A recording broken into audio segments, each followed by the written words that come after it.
What if I told you that it's impossible to figure out this card trick by just watching it once, or even 2 or 3 times? That's pretty impressive. Now hold on to that for a second. What if I added in the fact that I don't touch the deck, you don't touch the deck, Billy from across the street don't touch the deck? No, no, no. The magic happens, right? Alright, yo, so check this out. For those who are curious, by the way, these are my very own Canis Lupus Alpha Lex playing cards, now available on Kickstarter. And this edition has like beautiful purple gilded edges, and I love it so much. Gives it like a nice luxurious feel. But anyway, you're not here for that. We're going to start by giving the deck a nice thorough shuffle. Then we need a spectator to go ahead and pick out a card. Let's just say they pick out, we're going to spread these cards out. Let's just say they pick out somewhere near the bottom. We're going to go with this card. Take a look and memorize that card, right? Once that card has been memorized, I'm going to place it somewhere near the top. I'm going to place it, let's say, right around here. I'm not going to tell you what position it's at, but it's placed somewhere near the top. So I know where it is. You don't know where it is, but you know what it is. I don't know what it is. And this is why this whole thing is so important, because the entire thing is going to happen in your hands. So I want you to take out your hand, and I'm going to place this deck right on top. I'm not going to touch it until all is said and done. So I want you to now, free choice, pick any number between 5 and 10. Truly a free choice. So let's just say you pick somewhere in the center, you pick the number 7, right? If you pick the number 7, I got you, I read your mind. I want you to take a look at the top card, because I knew you were going to pick the number 7. The top card is actually a 7. That itself, I think, is pretty impressive, but we can take it a step further. Let's count down 7 from the top. 1, 2, 3, 4, 5, 6, and 7. Of course, you're doing this, the spectator is doing this the entire time. I'm not even touching the deck. And the card at the 7th position is your selected card, the 4 of spades. And you could have truly picked any number. Boom.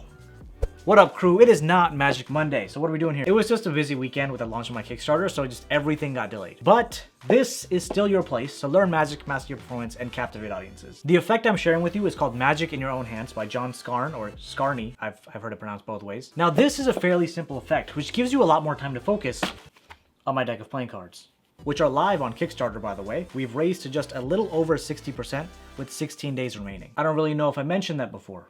Now, before we dive right into the tutorial, make sure you smash that like button, hit subscribe, and get ready to drive all your people mad. Now grab my favorite deck on Kickstarter, and let's do it. I don't like this. This is stupid. Here's why this trick is amazing, because the spectator thinks they had a completely free choice, which they did, but their choice never actually mattered. And let me tell you why that's the case and show you exactly what I mean. So they had the option to pick any number between 5 and 10. Now I said between 5 and 10. So I'm giving them the range 5, 6, 7, 8, 9, 10. But if they pick 5 or 10, then I'm going to say, sorry, I meant between 5 and 10. So then they only have the option of 6, 7, 8, and 9.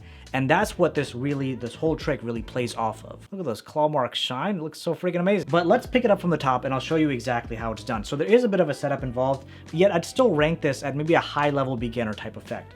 So you need 3 cards. You need a 7, you need an 8, and you need a 9. Like I mentioned, there are only 4 choices a spectator actually has: 6, 7, 8, and 9. The 6 doesn't really matter, and you'll see why. All we need is 7, 8, and 9. So the setup looks something like this. You take the 7, put it on top of the deck.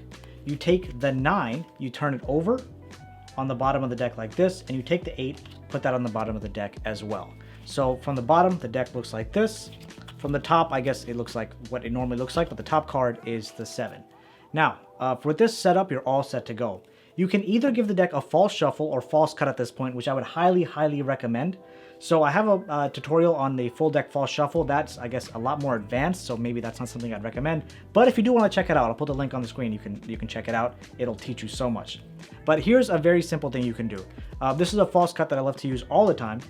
First thing you do is hold the deck in a biddle grip like this in your dominant hand, so thumb goes on bottom, your middle finger and ring finger go up top. Your index finger now is going to come and cut over about a third of the deck. So a third of the deck gets cut like this, shift it over to the other hand like so. Now we're going to take the rest of the deck, do the same thing, except this time break off half the deck. You break that off, put in the other hand as well, and you're holding a pinky break here. Your pinky's right here. So when this deck goes on top of this packet, it's separated between the pinky, right? So this is the original top, this is the middle, and now with the packet remaining in your hand, you're going to take it and put it on the table. Take everything above your pinky break, put that down, take the rest of the cards and put them down. Up to speed, it looks something like that, right? Pretty clean. And you still have your setup on the bottom and top, and this is for literally the entire deck, which is amazing, right? So you start off the trick, take the cards out, give it a false cut, false shuffle, whatever you want to do. And now you have a card selected. So you go through, spread out. Make sure you don't spread out all the way on the bottom because you have that one face-up card. You spread out and have them pick any card they want. So they select this card, for example. and this card happens to be the Jack of Clubs. As they're looking at this card, you want to grab a break underneath the top 6 cards. There are multiple ways to go about doing this. You can do a pinky count if you want to do the pinky count. You can literally just count with your thumb like this if you want to count with your thumb like this. Or what actually Skarn or Skarny recommended is as you're spreading through the cards like this, after the first 6 cards, or at least this is what I like to do, after the first 6 cards, in-jog that 6th card, just a small amount like that, and then keep going through. And once they select a card, let's just say this one here. Well, I guess we lost the Jack now. So this is gonna be a new card. Once they pick the card, you square everything up and you still know where your 6th card is. So you're gonna maintain that. They're gonna take a look. Oh, I love the King of Spades so much more, by the way. Like that scratch mark right in his face. Ah, that was such a nice touch by my designer. Anyway, let's say their selection is King of Spades now. As soon as that's done, they memorize that card. You have that break, however you want to get it, underneath the top 6 cards. You're going to lift at this break underneath, push forward, take this whole packet out, and say we're going to take your card and put it right here, somewhere near the top. And then I smack this down and I say, you'll see why that's important in a second, because that's just how this trick works. So you say, I'm going to give you a completely free choice, and everything from this point on is going to happen in your hands. I'm not even going to touch the deck until all is said and done. So they hold their hand out, you put the deck in their hand. Of course, this is called magic in your own hands, which is phenomenal, because it's always great to see magic happen in someone else's hands versus your own hand. You're the magician. Obviously, magic's gonna happen in your hand. You're magical. I love you. Well, I don't know about love, but at this point is when you ask the question. Pick a number between 5 and 10. If they say the number 5, they say the number 10, just say I said between 5 and 10. You can clarify that. Most of the time, they usually don't pick 5 or 10, but like I would say 20% of the time, they actually pick 5 or 10. So any number between 5 and 10, you can of course persuade them to be like between 6, 7, 8, 9. And let's go through all the use cases. Let's just say they pick the number 6. So you say, of course, the deck has been in your hand the whole time. I knew that's the exact number you were going to pick. And that's why this is so special when this happens. You tell them to count off 6 cards off the top. So they count 1, 2, 3, 4, 5, 6. Tell them to take a look at the next card. They don't look at the 6th card. They look at the next card. They flip that over, and that's their selection, the King of Spades. Everybody's impressed. You're a genius because you told them they could have picked any card that they wanted. They could have picked any number that they wanted. They could have picked any card that they wanted. This is also true. They could have picked anything they wanted, any number they wanted, and that's where the card showed up. So that's use case number 1. If they pick the number, 6.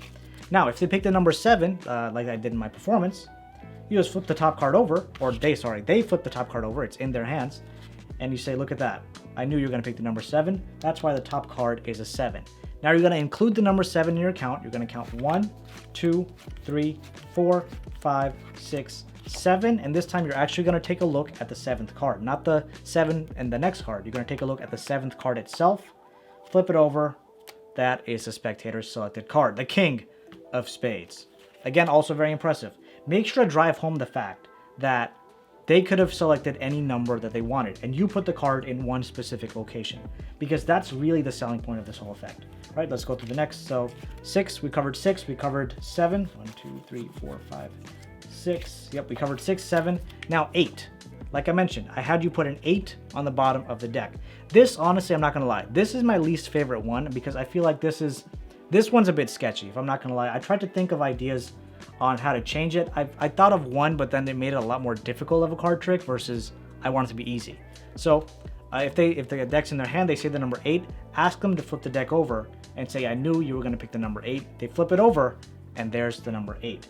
Now at this point, you have to take the deck back. This is my only concern with this trick. That's why I say I won't touch the deck until all is said and done. And by that I mean until the number has been selected. So 8 is there, you take the deck back and say, I knew you were going to pick the number 8. You turn the deck face down, and then you take that 8 of diamonds, or whatever that 8 spot card is, and you flip it on top face up and say, I knew you were going to pick the number 8. That's why I left it there. So check this out. And now you count down the same way you did for 7. 1, 2, 3, 4, 5, 6, 7. And you look at the 8th card, and that card, of course, is the King of Spades. Right? So that is use case, or case number 3. Right? Last one here, we have the 9. And I'm sure you guys know exactly where this is going. Of course, we set up our 9 to be face up, second from the bottom. That card is returned, the card's in their hand, they pick the number 9, you say, all right, everything's going to happen in your hand. Of course, This was completely free choice. Give the deck a cut. Right? You ask them to give the deck a cut, and then ask them to spread through the cards. They see one card face up.